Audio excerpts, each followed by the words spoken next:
If you cry easily, you might be an empath chosen one. There's a moment, maybe it happened to you recently, where you found yourself crying and you didn't even know why. You weren't watching a sad movie, no one said anything particularly emotional, but something inside you cracked open. Maybe it was the way someone looked at you with pain in their eyes. Maybe it was the sound of a certain piece of music. Or maybe it was the weight of the world pressing into your chest and you couldn't hold it back anymore. If that sounds familiar, I want you to know you're not weak, you're not broken, you're not too sensitive. You might be something the world doesn't yet know how to name. You might be an empath, and not just any empath. You might be an empath chosen one. These words are not just poetic, they're a transmission, a deep remembering, because if you've always cried easily, if your emotions seem to break through the surface like waves crashing against a fragile wall, there's a reason. Your tears are not a malfunction. They are a language, a system of divine communication, and the world has tried to silence that language for centuries. From the moment we're born, we're trained to suppress emotion. Be strong. Don't cry. Don't be dramatic. But what if the very thing they told you to suppress is the exact thing the planet needs right now? Click subscribe to this channel to get more profound spiritual lesson. Empaths are not just people who feel deeply. They are energetic alchemists. They are born with the ability to absorb, decode, and transmute emotional energy, often subconsciously. When someone near them feels grief, the empath feels it too. When someone is holding back anger, the empath's body starts to shake. When the collective is crying out for healing, the empath's heart breaks open without warning. It's not just empathy, it's embodiment. And if you've ever felt like you're carrying emotions that aren't even yours, if you've ever woken up heavy, anxious, or overwhelmed without knowing why, it's because you're tuned into frequencies that most people don't even realize exist. But here's the wild truth. That sensitivity, that ability to cry easily, that rawness, it's not just a spiritual gift, it's a mission. And those who carry it are the emotional guardians of humanity, the chosen ones who were sent here not to escape the pain of the world, but to feel it so deeply that they become the catalyst for healing. You don't cry because you're weak. You cry because your soul refuses to become numb. You cry because your heart is still awake.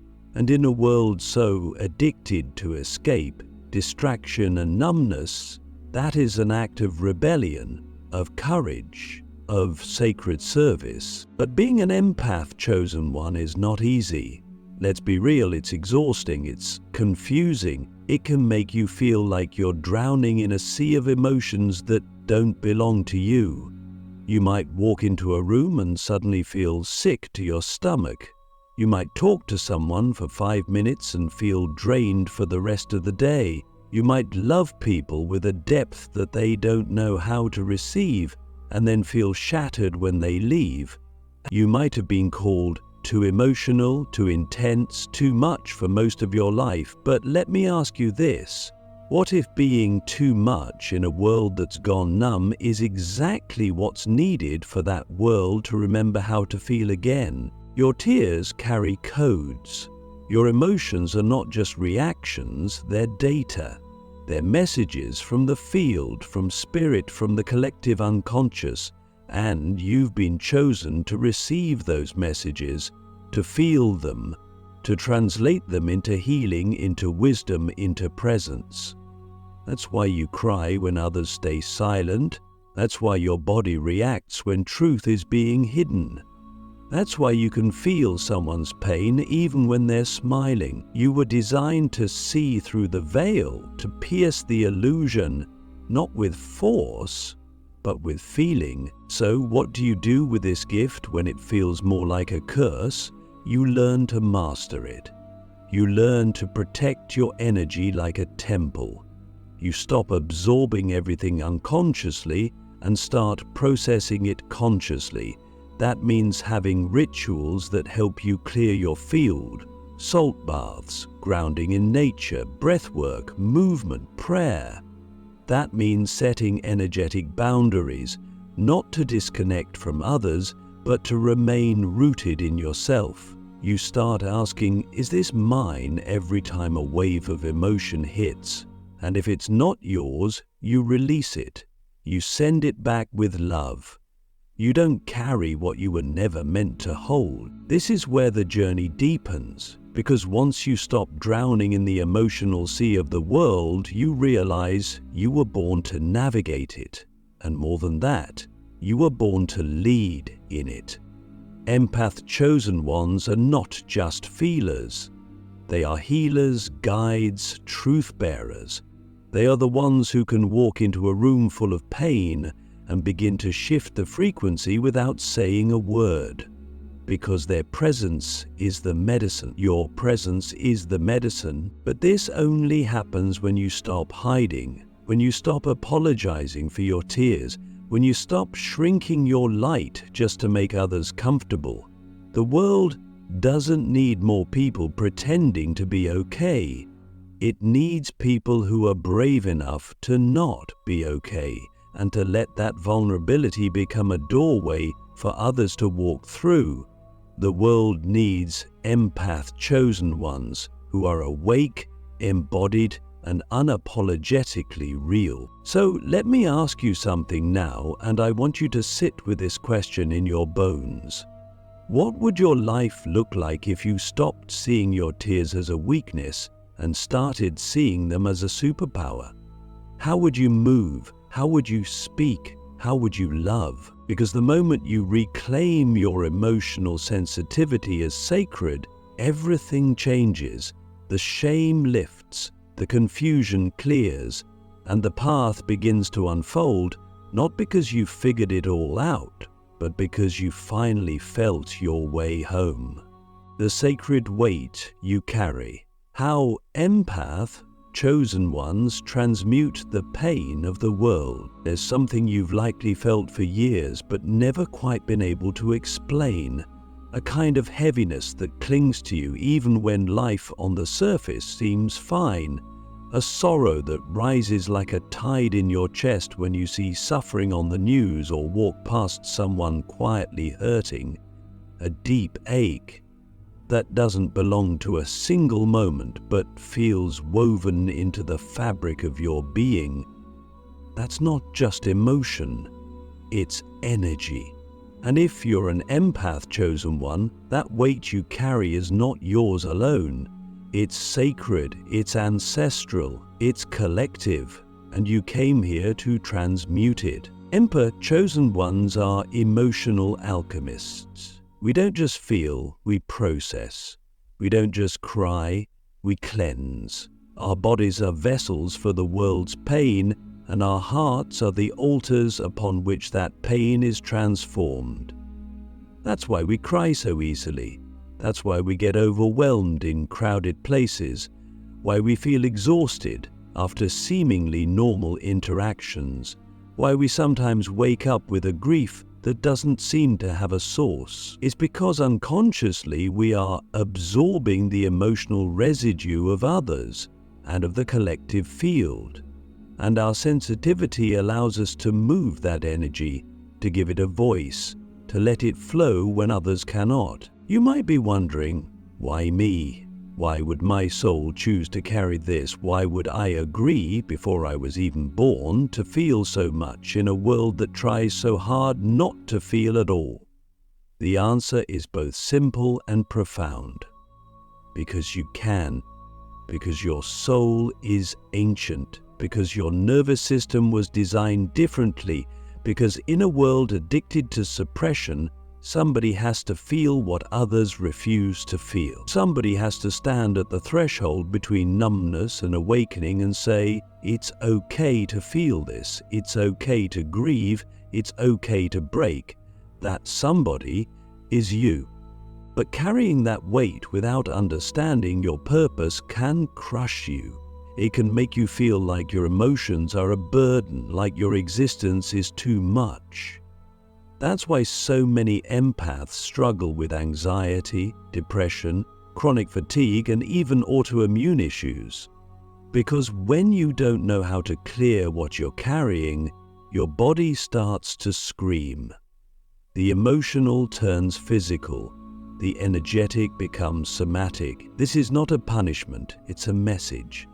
Your body is asking you to remember who you are, to stop absorbing unconsciously and start transmuting intentionally. Transmutation is not just a mystical concept, it's a spiritual technology.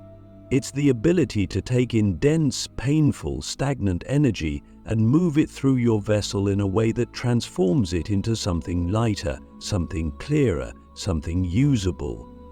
And it doesn't have to be dramatic. Sometimes it looks like sitting in silence and letting yourself cry for 10 minutes without trying to fix anything. Sometimes it looks like dancing with no structure, just moving the grief out of your bones. Sometimes it looks like writing a poem that captures the sorrow of 1,000 silent people and offering it into the world as medicine. Whatever the form, the essence is the same. You feel it to free it. This is the sacred role of the empath chosen one. You are not weak because you cry easily. You are powerful because your body refuses to store what others bury. You are powerful because you can sit with pain most people run from. You are powerful because your presence creates space for healing, even in silence. But to wield that power, you must learn how to care for yourself as fiercely as you care for others. You must become your own sanctuary, your own healer, your own protector. That means boundaries, not walls. Boundaries, sacred lines that honor your energy and your mission. You are not here to fix everyone. You are not here to absorb endlessly. You are not here to sacrifice your well-being for the comfort of others. You are here to feel, yes, but also to heal, and healing includes you. It begins with you. You cannot pour from an empty cup. You cannot transmute what you're drowning in, so you learn to pause, to breathe, to listen, to ask, what am I holding that isn't mine? And what am I ready to release? Because when you begin living in alignment with your empathic power, everything changes. You stop resisting your tears and start honoring them. You stop fearing your emotions and start trusting them. You stop seeing your sensitivity as a flaw and start recognizing it as a frequency, a tuning fork that allows you to feel what's out of tune in the world and help bring it back into harmony. You stop carrying the pain of the world alone and start collaborating with it, dancing with it, creating through it. And perhaps most importantly, you remember that you were never meant to do this alone. Empath chosen ones are part of a vast, interconnected soul network. Across the globe, others like you are waking up. They're feeling the same things, crying at the same moments, realizing the same truths. You are part of a spiritual orchestra. Each of us, a note, a vibration, a frequency of healing. And when we come together, when we stop hiding, when we start speaking the language of emotion openly and without shame, we amplify each other's power. We become a wave of remembrance, a pulse of healing, a movement of feeling in a world that forgot how. So I ask you now, deeply and sincerely, what if your sensitivity wasn't the thing to hide, but the thing to lead with? What if your tears were the sacred river that carved new paths in the hearts of others? What if your ability to feel was the very thing that made you a world changer, not a world bearer? You're not just crying for yourself, you're crying for the collective. You're not just feeling your own grief, You're moving centuries of unprocessed sorrow through your body, and in that transmutation, you become the healer you've been searching for. When empathy becomes power, how to turn deep feeling into soul-level impact. There comes a moment on every empath's journey when the pain becomes too familiar, too cyclical, too overwhelming, and we start to wonder if this is all there is, if we're destined to feel endlessly, to cry when no one else does, to carry the invisible weight of the world while the world doesn't even notice. But that moment, as heavy as it feels, is not the end. It's the turning. It's the sacred threshold between unconscious empathy and embodied power, because empathy, when left unclaimed, can feel like suffering. But empathy, when owned, becomes divine force. You were not meant to just feel, you were meant to create from what you feel. You were meant to move energy through your being and into the world in ways that awaken others, that shift perspectives, that heal wounds you didn't even cause. Your deep feeling is the doorway, not the destination. And the moment you realize that your sensitivity is not just a reaction, but a resource, everything begins to change. That's the alchemy. That's where you start transforming from a passive empath into a conscious energy master, one who doesn't just absorb the world's emotions, but learns how to channel them into purpose. So how do we begin to turn deep feeling into impact? We start by recognizing that every emotional wave carries creative potential. That grief is not just grief, it is love that has nowhere to go. That anger is not just chaos, it is suppressed truth burning to be spoken. That joy is not just fleeting, it is a glimpse into what's possible when we allow life to move through us without resistance. When you stop labeling your emotions as good or bad, and instead begin to ask, what is this energy trying to become? You unlock the true power of your empathic nature. Empath chosen ones are natural creators, not just of art or music or words, but of space. We create emotional space where people can breathe again, speak without fear, cry without shame. We hold the kind of presence that makes people remember who they are. And that presence isn't loud. It doesn't need to be. It's the kind of stillness that rearranges a room. The kind of listening that heals without saying a word. The kind of witnessing that makes someone feel seen for the first time in their life. That is power, and it's real, and it's needed. But to step fully into that power, we must be willing to stop apologizing for our depth. We must stop shrinking ourselves to fit into shallow spaces. We must stop trying to fix people just to avoid feeling their pain. The world doesn't need you to fix it, it needs you to feel it fully, and then respond from a place of grounded truth. That's what changes things, not the frantic empath trying to carry everyone, but the embodied empath who knows how to hold sacred space for themselves first and then for others. This is where embodiment comes in. You begin to anchor your emotions in your body, not just your mind.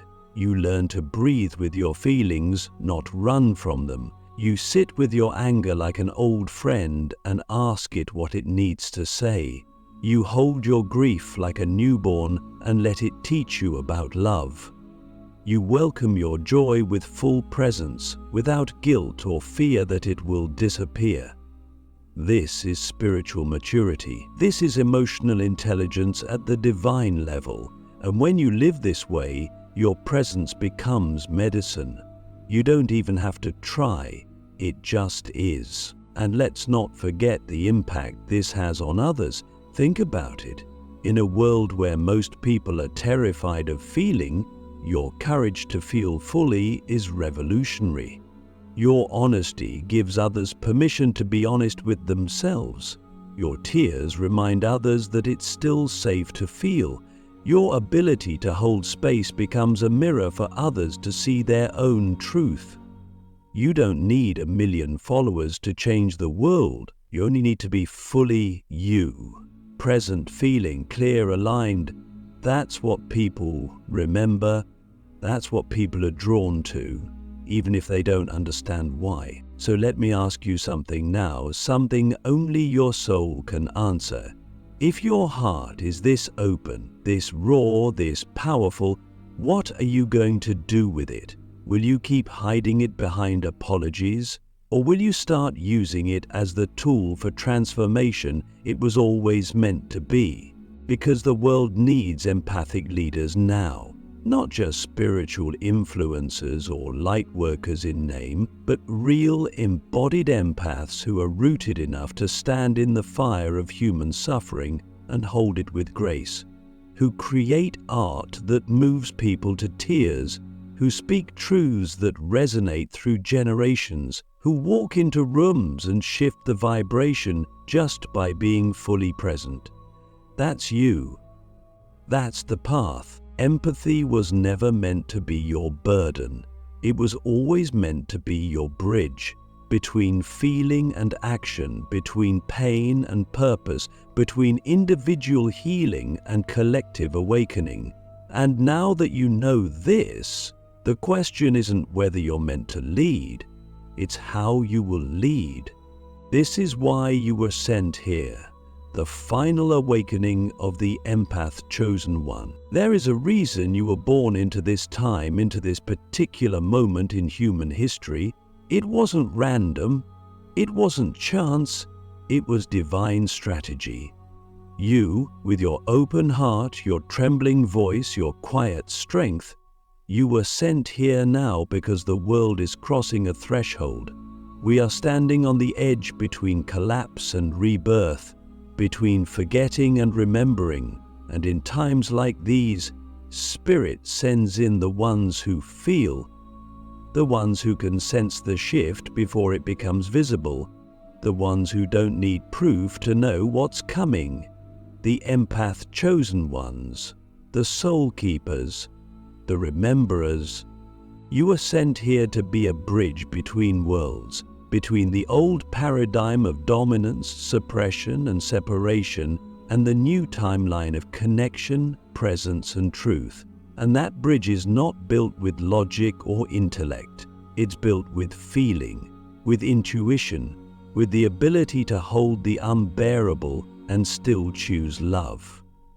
The world is not going to shift because of more information. It's going to shift because of vibration, because of the frequency we hold as we walk through this storm. And your frequency as an empath chosen one is tuned to the exact wavelength needed to anchor the new earth. But anchoring that frequency means choosing to awaken, not just spiritually, but emotionally. It means you stop waiting for someone to save you and you recognize that you are the one you've been waiting for. It means you start treating your emotions not as obstacles, but as oracles. It means you begin to live as if your sensitivity is sacred, because it is. You become a steward of the emotional realm, a guardian of truth, a midwife for the collective soul. That's not fantasy. That's your mission. I know it's not easy. I know there have been days, maybe even years, where you have questioned your place in the world, where your tears felt like weakness, where your empathy felt like a curse, where you wondered why no one else seemed to feel as deeply, as painfully, as beautifully as you. But what if I told you that your pain has been refining you, that your loneliness has been preparing you, that your sensitivity has been sculpting you into the kind of leader this world doesn't even have language for yet? The final awakening of the empath chosen one is not about becoming someone else. It's about remembering who you already are. It's about shedding the stories that told you you're too much, too emotional, too fragile, and replacing them with the truth that you are vast, essential, and resilient beyond measure. You are not here to harden. You are here to remain soft in a world that forgot how. Because that softness, that's where the real power lives. And now more than ever, the world needs you to step forward, not with force, but with presence, not with perfection, but with authenticity. You don't need to have all the answers. You only need to show up as yourself, fully, unapologetically, vulnerably. That's the seed. That's what activates others. When one empath chosen one wakes up to their power, it sends a ripple through the energetic field, and when enough of us awaken, that ripple becomes a wave that reshapes culture, rewrites narratives, restores balance. So ask yourself right now, with all the honesty your soul can muster, what would change if I stopped hiding? What would be possible if I trusted the very parts of me I've been taught to silence? The world is not waiting for a hero in shining armor. The world is waiting for you as you are, in your truth, your tears, your tenderness. That is your revolution. That is your offering. And when you live from that sacred place, your life becomes a transmission. Your presence becomes a prayer. Your words become frequency. You begin to heal not just with what you do, but with who you are. You become a living remembrance of what it means to feel, to care, to love without armor. You become the one others look to when the world feels too heavy, because you've carried that weight and learned how to dance with it. This is why you were sent here, to walk through the fire of your own becoming, to feel what others avoid, to cry the tears that cleanse timelines, to remember love in the midst of chaos, and to lead not from above, but from within. You are not broken. You are built for this. You are not lost. You are returning to yourself. You are not too sensitive.